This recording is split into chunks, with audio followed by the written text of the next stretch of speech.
Dumating ang larong lobo at tupa. Ikaw ang nag-iisang lobo sa 30 tao. Kailangan mong patayin ang lahat ng tupa para mabuhay. Samantalang ang mga tupa ay kailangan lang patayin ka para makalusot sa laro. Kasabay mo pumasok sa instance ang 2 pang monster storyteller mula sa Dragon Nation. Pagkatapos ay may isang boses na biglang narinig. Maligayang pagdating sa SS level na mundo ng mga kakaibang kwento. Larong lobo at tupa. Ito ay isang team dungeon. Wow! Ikaw ba si Kuya Xiaochun? Hindi inaasahan na makakita ng totoong tao. Oo ang sagot mo. At inilaan mo ang buong atensyon mo sa taong nasa tapat. White Eagle Nation. SSS level na talento. LCS. Kahit gaano kahirap ang mundo, hindi niya kailanman inilantad ang kanyang talento. Nagkatinginan kayo ni LCS at sabay ngumiti. Sa sandaling iyon, biglang lumitaw sa harap ninyo ang pisara na may nakasulat na tisa. Panuntunan isa may bituin. Maligayang pagdating sa larong lobo at tupa. Ang lahat ay hahatiin sa 2 koponan. Makakamit ang tagumpay basta matupad ang kondisyon ng panalo. Mangyaring bigyang pansin ang mga sumusunod na punto. Walang sino man ang maaaring magpalit ng talento o umalis sa mundong ito hanggat hindi namamatay o nakakalusot. Walang sino man ang makakatanggap ng paalala mula sa mga observer ng sariling bansa. Ang pagpatay sa loob ng mundong ito ay hindi mag-aalis ng karapatan mong makalusot. Kapag ang host ay nakatayo sa batong entablado, lahat ng kanyang sasabihin ay tiyak na totoo. 5. Ang panuntunang ito ay hindi maaapektuhan ng anumang talento, kabilang ang pagbabago o pagbura. Sa sandaling matapos ang pagpapaliwanag ng mga panuntunan, ang paligid ay biglang naging isang kagubatan. Sa sandaling iyon ay napansin mo, may isang kakaibang tao na nakatayo sa ibabaw ng batong entablado. Maligayang pagdating sa aking laro. Bago ko ipaliwanag ang mga patakaran, pakiusap ipikit ninyo ang inyong mga mata. Ipapaalam ko sa inyo ang inyong tiyak na pagkakakilanlan. Ang host na nasa batong entablado ay hindi nagsisinungaling, kaya ipinikit mo rin ang iyong mga mata. Pagkalipas ng ilang segundo, isang madugong pulang ulo ng lobo ang lumitaw sa iyong isipan. Ang iyong identidad ay lobo. Mabuti, pakiusap imulat na ninyo ang inyong mga mata. Ngayon ay ipapaliwanag ko ang mga patakaran ng laro. Basta na lang pamitik ang host. Ngunit biglang nagulo ang lahat ng live stream. Lahat ng live screen ay sabay-sabay na nagsara. Isang linya lang ang naiwan na nagsasabing hindi maaaring silipin. Gaya ng inyong nalalaman, ang laro ko ay tinatawag na lobo at tupa. Ang lahat sa inyo ay mabibigyan ng isa sa 2 identidad. At ang proporsyon ng 2 ito ay 29 sa isa. Ibig sabihin kailangang alisin ng mga tupa ang lobo. Samantalang kailangang patayin ng lobo ang lahat maliban sa sarili. Siyempre, magbibigay kami ng kaunting pagpapalakas sa mas dehadong panig. Pagkasabi nito, isang card ang biglang lumitaw sa kamay ng lahat. May 2 pulang bulaklak na nakaguhit dito. At 2 itim na bulaklak. Ito ang life card ninyong lahat. Kapag ang lahat ng bulaklak dito ay naging itim, ako mismo ang papatay sa kanya. At ituturing na natanggal. Kung sa proseso kayo ay napatay ng ibang tao, isang pulang bulaklak sa inyong life card ang iitim. Kasabay nito mabubura ang karamihan sa inyong mga alaala. Hindi ninyo malalaman kung sino ang pumatay sa inyo. Ito ang proteksyon para sa lobo. Kaya pala sa mundong ito ay bawal ang anumang paalala ng mga observer. Hindi ba parang lantad na ang lobo? Bukod sa pisikal na paraan ng pagpatay ng lobo, may lalabas pang isang kaganapan sa isipan niya. Kapag natupad ang kaganapang iyon kahit isang beses, maaari niyang direktang pumili ng isang tao, at gawing itim ang isa sa pulang bulaklak nito. Parang isang misyon ba ito? Basta matapos ang misyon ay pwedeng pumatay mula sa malayo. At sa tuwing tuluyang maaalis ng lobo ang isang tao, isa sa kanyang itim na bulaklak ay magiging pula. Dapat tandaan na, kapag ang tupa ang pumatay, basta hindi lobo ang pinatay niya, siya ay agad na matatanggal. Kahit gaano pa karami ang natitira niyang pulang bulaklak, sunod-sunod na inanunsyo ang mga patakaran ng laro. Lahat ay pabor sa lobo. Pero ito ba talaga ay para hayaang manalo ang isang lobo laban sa 29 na tupa? Mayroon akong isang tanong.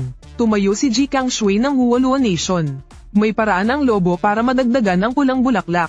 Paano naman ang mga tupa? Sa harap ng ganitong nakakagulat na agwat ng bilang, tumango pa ang tagapagsalita. Ang paraang ito ay hindi lamang para sa mga tupa, kundi para sa lahat ng naririto. Sa kailaliman ng kagubatan ay may higit sa 10 mesa ng pastahan. 2 tao ang maaaring lumahok sa bawat laban. Ang mananalo ay makakakuha ng isang pulang bulaklak. Walang limitasyon ang bilang ng beses. Pagkarinig mo nito ay pilit kang nanatiling kalmado. dahil ang patakarang ito ay direktang naglagay sa lobo sa antas ng impyerno. Natapos ang pag-anunsyo ng unang yugto ng mga patakaran. Maaari na kayong pumasok sa kagubatan. Pagkalipas ng 3 oras bumalik dito ang lahat ng nabubuhay pa. Ipapahayag ko ang mga patakaran ng ikalawang yugto.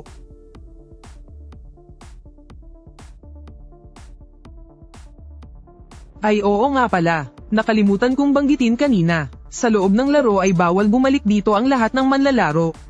Pagkatapos lamang ng 3 oras. Naglalakad kayo ni na Chilong at Jiang Yaoyao sa kagubatan. Habang iniisip mo pa kung ano ang dapat gawin. Hinailan ni Jiang Yaoyao ang manggas mo. Nandyan naman si Kuya Xiaochun. Siguradong mabilis niyang mahuhulaan kung sino ang lobo. Syempre alam ko, hindi na kailangang manghula. Ang pagkakakilanlan ko ay ang lobo. Ha, ang lahat ng sinasabi ng tagapagsalita sa batong entablado ay tiyak na tama. Kaya tiyak na walang mali sa bilang ng mga lobo at tupa. Dahil ako ang lobo, bakit naman sinabi ni Chilong na siya ang lobo? Makinig muna kayo sa akin. Mas mataas ang antas ng talento ninyong dalawa kaysa sa akin. Kaya kung may isang kailangang isakripisyo sa 3, ikinararangal kong ako ang taong iyon. Gagawin ko ang lahat para patayin ang mga Guaitanshi ng mga kaaway na bansa. Maghintay na lamang kayo ng resulta. Sa sandaling mamatay ako, makakamit na rin ninyo ang tagumpay. Lahat tayo ay para sa Dragon Nation. Matapos magsalita ay umalis si Chilong sa grupo mag-isa. Hindi pa siya nakakalayo, nakita na niya ang mesa ng pastahan. May isa pang anino ng tao sa tabi. Ang taong iyon ay si Kawashaki ng Sakura Nation. Taga Dragon Nation ba kayo? Gusto mo bang sumubok?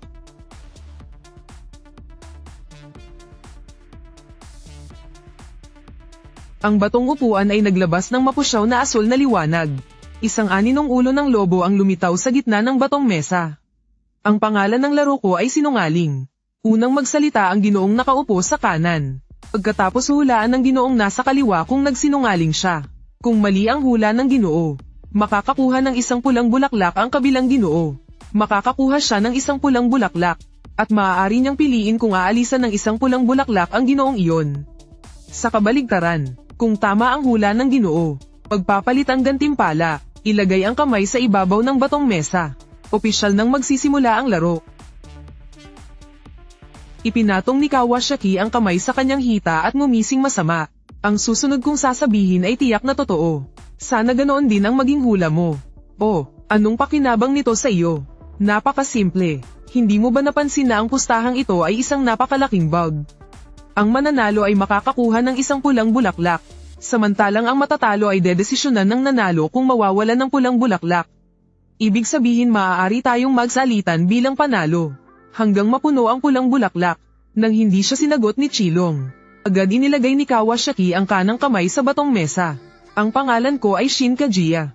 Mamamayan ng Sakura Nation. Lalaki. Ang trabaho ay tagapagsaliksik ng kababalaghan. Itinaas niya ang kanang kamay. Hudyat na tapos na siyang magsalita.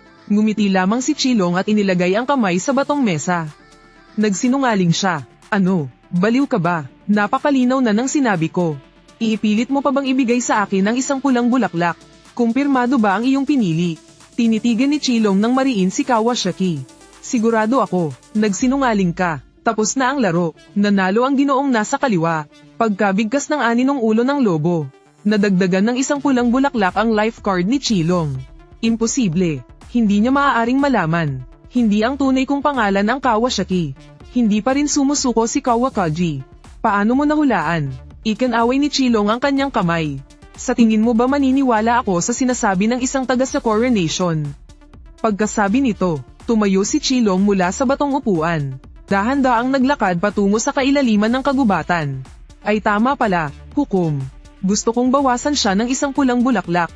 Sa ilalim ng namumutlang mukha ni Kawakaji, isang pulang bulaklak na lang ang natira sa kanyang life card. Sa kabilang banda, kasama mo pa rin si Jiang Yaoyao. Ang mukhang malikot na batang babaeng ito. Ay wala man lang ka ba? Hindi ka ba talaga natatakot? Haha, hindi ba nandyan ka naman, Kuya Xiaochun, para protektahan ako? Sige na nga, mas mabuti munang magsagawa ng talent draw. Agad mong inactivate ang talento sa iyong isipan. Bumunot ka ng 3 SSS rank na talent card. Ang una ay isang offensive type na talento. Ang target ay mga kakaibang nilalang. Malinaw na hindi angkop sa labanan ng mga monster tamer ngayon. Ang ikalawa ay isang talentong pang-verify ng mga patakaran. Mas lalong walang silbi, mukhang ang pangatlo na lang ang mapipili. SSS rank na talento. Kayamanan ng Dragon. Isang napaka-standard na late game na kakayahan. Halos walang silbi bago mabuksan ang treasure vault. Ngunit total ang identidad ko ay lobo. Madali lang ang makalampas sa early game. Natapos ang pagpili ng talento. Agad mong sinuri ang mga pribilehiyo mo bilang lobo. Iyon ay ang mga kondisyon ng pagpatay mula sa malayo. Ngunit matapos basahin ang paliwanag, napatulala ka, dahil dalawang salita lang ang laman ng isipan mo. Pagkagulat, akala mo ito ang pangunahing paraan ng pagpatay ng lobo. Ngunit sa huli kahit ang lobo mismo ay hindi alam kung ano ang dapat gawin. Napakataas ng panganib kung diretsyong papatayin ang iba. Kaya nagpasya kang mag-ingat muna. Sinabi ng host na ilalabas ang susunod na yugto ng mga patakaran pagkalipas ng 3 oras. Maaaring naroon ang susi sa pagbasag ng sitwasyon. Kaya sa panahong ito ay hanapin ang password ng Dragon Treasury. O kaya pumunta sa betting table para dagdagan ang pulang bulaklak. Ito ang may pinakamataas na halaga sa ngayon. Oy, Kuya Xiaochun, tingnan mo. Hindi ba iyon ang betting table? May interes na lumapit si Jiang Yaoyao at tinapak iyon. Pagkatapos ay direktang umupo sa kaliwang upuang bato. Para maiwasan ang pagpatay sa isa't isa. Kuya Xiaochun, ikaw na lang ang maghanap pa ng mga clue. Maghihintay ako rito ng taong may kapalaran. Sigurado ka ba? Ayos lang. Matalas naman ang utak ko. Mag-ingat ka. Pagkatapos ay tumalikod ka at umalis. Pinanood ka ni Jiang Yaoyao na papalayo. Unti-unting nawala ang ngiti sa kanyang mukha. Pinaglaruan niya ang kanyang buhok. Naghihintay ng taong uupo sa tapat niya. Isang napakalakas na tunog ng kampana ang umalingaw-ngaw sa kagubatan. At biglang may lumitaw na paalala sa iyong isipan. Binabati kita, maaari kang pumili ng isang manlalaro upang mawala ng isang pulang bulaklak. Ganun pala, ito ang shock. Tiyak na may isang dambuhalang kampana sa gitna ng kagubatan. Tuwing tutunog ito ay maaari kang pumatay mula sa malayo. Walang pag-aalinlangan. Direkta mong ginamit ang napakahalagang unang pagkakataon. At ibinigay ito kay LCS. Ngunit isang paalala lamang ang nakuha mo. Ang target ay naapektuhan na ng epektong ito sa loob ng 1 oras. Mangyaring pumili ng ibang target. Kung walang mapiling target sa loob ng 1 minuto, mawawala sa iyo ang pagkakataong ito. Naapektuhan na ng epektong ito. Pero wala pa naman akong ginagawa. Hindi pa ako sumasakay. Ibig bang sabihin may mga gamit din sa gubat na may kaparehong epekto? Bigla kang kinabahan. Agad mong inilabas ang sarili mong life card. Totoo nga, isang pulang bulaklak na lang ang natitira. May gumamit din ng parehong paraan para atakihin ako mula sa malayo. Gaya ng inaasahan ng mga may SSS level na talento. Ay siguradong magiging target ng lahat.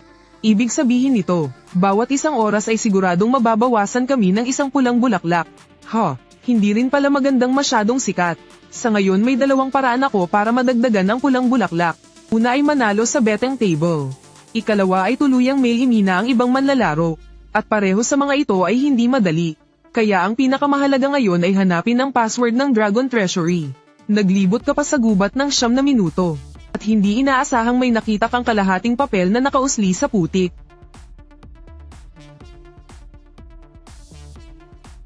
Inilabas mo at tiningnan. May nakasulat na salitang boto.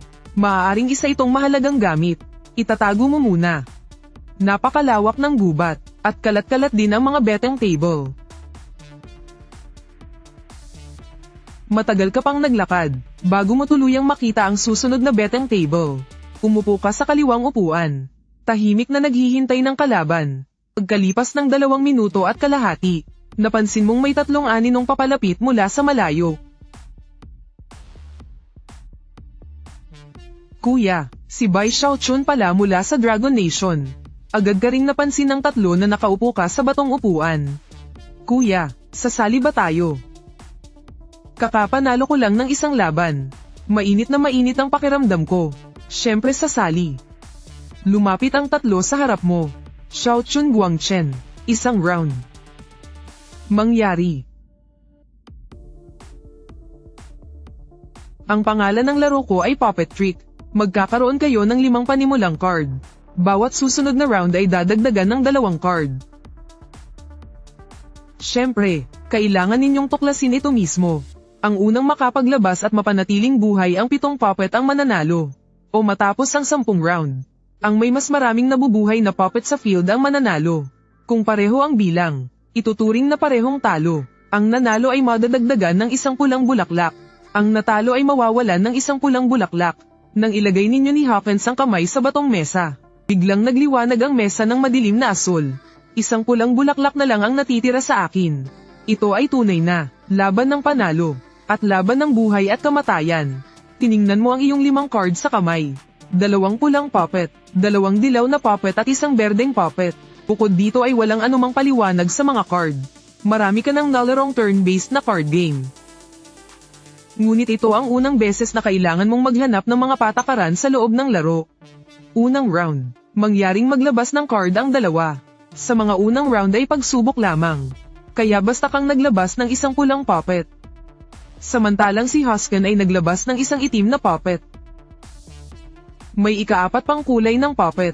Natapos ang unang round, may tig-iisang nabubuhay na puppet ang magkabilang panig. Tabla ang pula at itim. Sa sandaling ito ay napakamot din ng ulo ang 2 nasa likod ni Husken. Kuya, mukhang kampante ka. Nahulaan mo na ba kung ano ang ibig sabihin ng mga barahang ito? Lumapit ka, sasabihin ko sayo. Kilala kita, kung mahuhulaan ito kailangan sigurong may daya ako. Ikalawang round, maglabas ng card kayong 2. Nakakuha ka ng 2 bagong puppet card. 1 dilaw. Ngayon ang hawak mong baraha ay 3 dilaw, 1 pula, 1 berde at 1 itim. Mayroon pang 1 pulang puppet na nasa harap. Pinakamarami ngayon ang dilaw na puppet. Gamitin muna ang dilaw para mag-test. Naglabas ka ng 1 dilaw na puppet. At ang inilabas ni Hawkins sa round na ito ay dilaw rin. Magkapareho ang card. Mukhang tabla ulit ito. Ngunit ang sumunod na anunsyo ng Wolfhead ay ikinagulat mo. Ang puppet ni Ginoong Hawkins ay napatay ang puppet ni Bai Xiaochun sa round na ito. Sa kasalukuyan ng ratio ng nabubuhay na puppet ay 1 laban sa 2. Pareho kayong natigilan ni Hawkins. Dahil kahit si Hawkins ay hindi alam kung paano siya nanalo. Ikatlong round, maglabas ng card kayong 2. Sa round na ito nakakuha ka ng 1 asul at 1 itim na puppet. Ngayon ang hawak mong mga card ay dilaw-dilaw, pula, berde, asul, itim-itim. 2 round na ang lumipas. Sa unang round pula at itim ang inilabas. Walang nangyari. Sa ikalawang round parehong dilaw ang inilabas. Ngunit ako ang natalo. Pagkatapos isipin ito ay bigla kang kinabahan.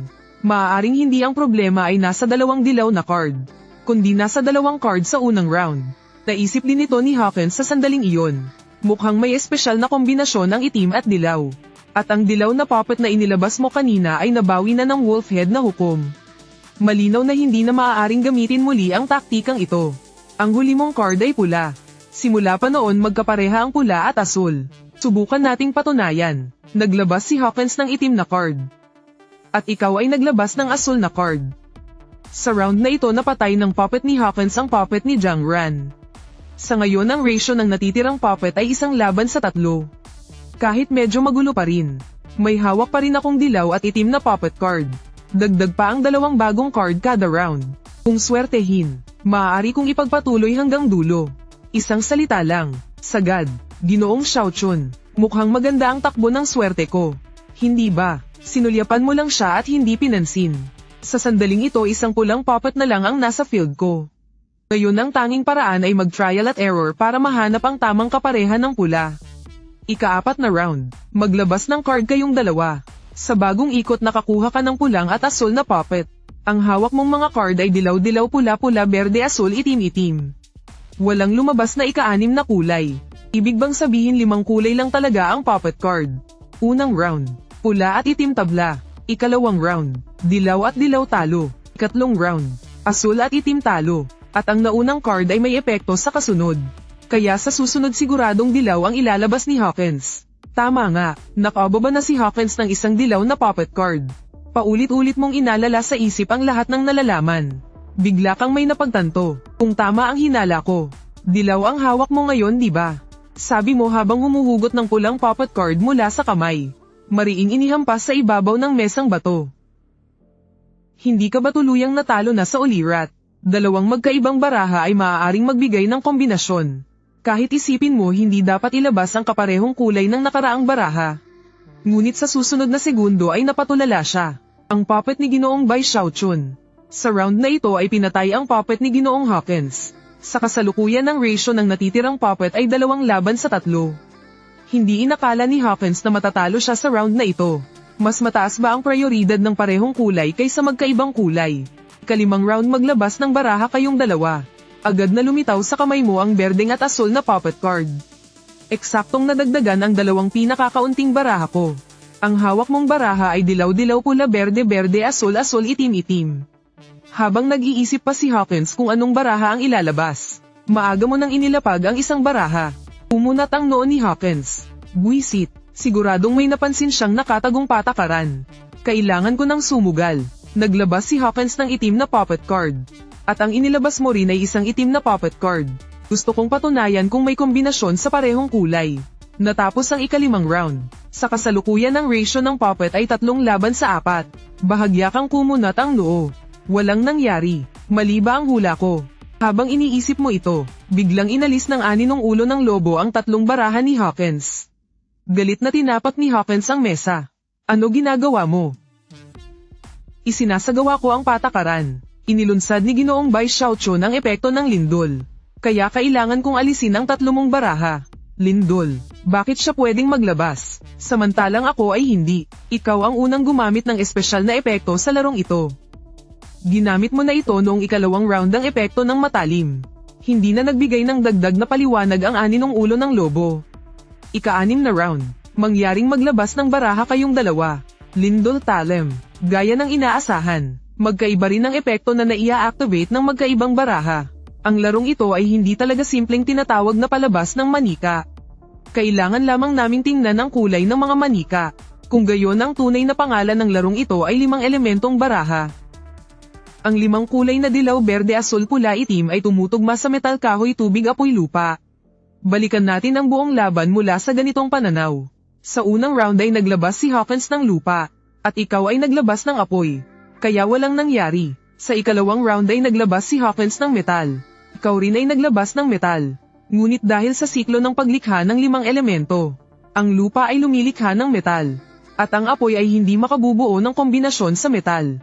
Kaya nagamit ni Hawkins ang kasanayan ng metal na manika, talem. Sa ika-3 round ay naglabas si Hawkins ng lupa. Ikaw ay naglabas ng tubig. Ang 2 baraha ay hindi makabuo ng kombinasyon sa naunang baraha. Ibig sabihin ay walang kasanayang na-activate. Ngunit dahil sa siklo ng pagkontra ng 5 elemento, ang lupa ay kumokontra sa tubig. Kaya natalo ka pa rin sa round na ito. Sa ika-4 na round ay naglabas si Hawkins ng metal. Ikaw ay naglabas ng apoy. Bagamat ang lupa ay lumilikha ng metal at pinapayagan ang talem, mas mataas pa rin ang prioridad ng pagkontra ng mga elemento. Ang apoy ay kumokontra sa metal. Kaya ikaw ang nanalo sa round na ito. Sa ika-5 round ay naglabas si Hawkins ng lupa. Ikaw ay naglabas ng lupa. Ayon sa siklo ng paglikha ng 5 elemento, ang apoy ay lumilikha ng lupa. Kaya sa round na ito ay na-activate mo ang kasanayan ng lupang manika. Lindol, palihim kang nakahinga ng maluwag sa loob. Talagang kailangang umasa sa karunungan ng mga ninuno. Sa unang 5 round ay paulit-ulit na nagpapalit si Hawkins ng itim at dilaw na manika. At noong nakaraang round ay natanggalan pa siya ng 3 baraha. Kaya tiyak nakakaunti na lamang ang dilaw at itim na baraha sa kamay niya. Sa susunod na round ay mahigit 70% ang tsansa na hindi na siya maglalabas ng itim o dilaw na manika. Kaya sa round na ito ang pinakaligtas na elemento ay tubig at kahoy. Ang kahoy ay kumokontra sa lupa. Dahil malabong maglabas siya ng lupa sa round na ito, wala ring dahilan para maglabas ka ng kahoy. Pagkatapos ay naglabas ka ng isang asul na manika. Samantalang si Hawkins sa kabila ay nagkakamot ng ulo. Pakiramdam niya ay magulo na ang isip niya. Sa huli ay basta na lamang siyang naghagis ng pulang manika sa mesa. Ang manika ni Ginoong Bai Xiaochun ay pumatay sa round na ito. Sa manika ni Ginoong Hawkins, sa kasalukuyan ang bilang ng natitirang manika ay 4 laban 4. Gaya ng inaasahan, inakala niyang maglalabas ka ng dilaw na manikang makakabuo ng kombinasyon sa nakaraang round. Mariing kumunat ang noo ni Hawkins. Ika-7 round, mangyaring maglabas ng baraha kayong dalawa. Lubos nang naguluhan si Hawkins. Gaya ng iyong inaasahan, isa na lamang ang dilaw na manika sa kamay niya. At wala na siyang kahit isang itim na manika. Ginoong Hawkins, mukhang mas maganda ang kapalaran ko. Hindi ba? Sa huli, Pinili ni Hawkins ang berdeng barahang pinakamarami sa kamay niya at inilabas ito. Binuksan ang mga baraha sa round na ito. Pareho kayong naglabas ng berdeng manika. Pareho itong kahoy. Natapos ang ikapitong round. Sa kasalukuyan ang bilang ng manika ay 5 laban 5. Ngunit ang hindi mo inasahan ay muling naglabas ang hukom ng 3 baraha at ibinigay sa iyo. Nag-activate ka ng epektong paglago sa round na ito. Kumuha ka pa ng 3 karagdagang baraha. Ilang round na ito, mangyaring maglabas ng baraha kayong dalawa. Habang tuliro si Hawkins, tinapak ng blondeng tauhan sa likod ang balikat niya. Boss, sa tingin ko alam ko na kung paano laruin ang larong ito. Alam mo, maaaring may kinalaman ito sa 5 elemento. Talasis, lindol at paglago. Kapag pinagsama sa 3 kulay ng manika, dilaw, itim at berde, hindi ba eksaktong tumutugma ito sa metal, lupa at kahoy? At ang natitirang 2 kulay ay pula at asul, na eksaktong pumupuno sa apoy at tubig. Bilisan mo, tulungan mo akong pumili ng baraha sa susunod na round. Kulang lang talaga ako sa kaalaman. Kalokohan, sinabi ko nang pumili ka. Nahihiyang kinamot ng blondeng lalaki ang ulo at nag-isip sandali. Ang barahang nilero ng kalaban noong nakaraang round ay berde. Ibig sabihin ay kahoy. Ayon sa pag-ikot ng 5 elemento, malaki ang tsansang ang kalaban ay maglaro ng pula na baraha. Sa 5 elemento ang tubig ay kumokontra sa apoy. Kaya boss, kailangan mong maglaro ng asul na baraha. Maniniwala ako sa iyo sa pagkakataong ito. Sa sandaling iyon ay napansin mo rin ang usapan nila. Agad mong binawi ang pulang manikang ihahagis mo sana. At sa halip ay naglabas ka ng isang itim na baraha. Ang manika ni Ginoong Bai Xiaochun ay pumatay sa round na ito. Sa manika ni Ginoong Hawkins, sa kasalukuyan ang bilang ng natitirang manika ay 6 laban 5. Mukhang napansin pa rin niya ang usapan namin. Ika-9 na round mangyaring maglabas ng baraha kayong dalawa. Ipinaliwanag ng buo ng blondeng lalaki kay Hawkins ang ugnayan ng 5 elemento. Kaya sa round na ito siya mismo ang pipili. Noong nakaraang round ay naglaro siya ng lupa. Kaya sa round na ito magandang pagpili ang ginto. Ngunit masyado itong mukhang bitag. Para lang akitin akong maglabas ng apoy. At pagkatapos ay gamitin ang tubig para kontrahin ako. Kaya dapat ba akong maglabas ng lupa? Marahil para sa seguridad ay panatilihin niyang tabla ang laban. Alam niyang kaunti na lang ang dilaw at itim kong baraha. Kaya ang berde at asul na kumokontra sa mga iyon. Ang magiging pinakaligtas na pagpili. Ang tanging pagpipilian ko ay ginto. Naglabas siya ng isang dilaw na manika. Halika na, Bai Xiaochun ng Longguo. Tingnan ko ang magiging pili mo. Kahoy ba o tubig? Dahan-dahan mong ibinaligtad ang barahang nakatihaya sa mesa. Isa itong dilaw na manikang ginto. Ngumiti ka at sinabi, mukhang pareho ang iniisip ng mga bayani. Paano nangyari iyon? Ang manika ni Ginoong Bai Xiaochun ay pumatay sa round na ito. Sa manika ni Ginoong Hawkins, si Ginoong Xiaochun ang nagwagi sa larong ito. Nang makita mong mula isa ay naging 2 ang pulang bulaklak. Sa wakas ay nakahinga ka ng maluwag. Lumingon si Hawkins sa 2 nasa likod niya at sinabi, mauna na kayong 2. Matapos paalisin ang mga kasama ay lumapit siya sa iyo. Tunay ngang matalino ka. Gusto mo bang magpalit ng nasyonalidad at sumali sa amin? Ginoong Hawkins, naisip mo ba talagang magtatagumpay ka nang sabihin mo iyon? Sayang. Iwas kang umiwas sa ataking iyon. At gumulong palayo upang magbukas ng distansya. Hindi mo talaga inaasahan. Naaatakehin ka niya ng ganito kahayagan. At sa sandaling iyon, bigla kang nagkaroon ng isang mapangahas na ideya. Ikaw ba ay ang lobo?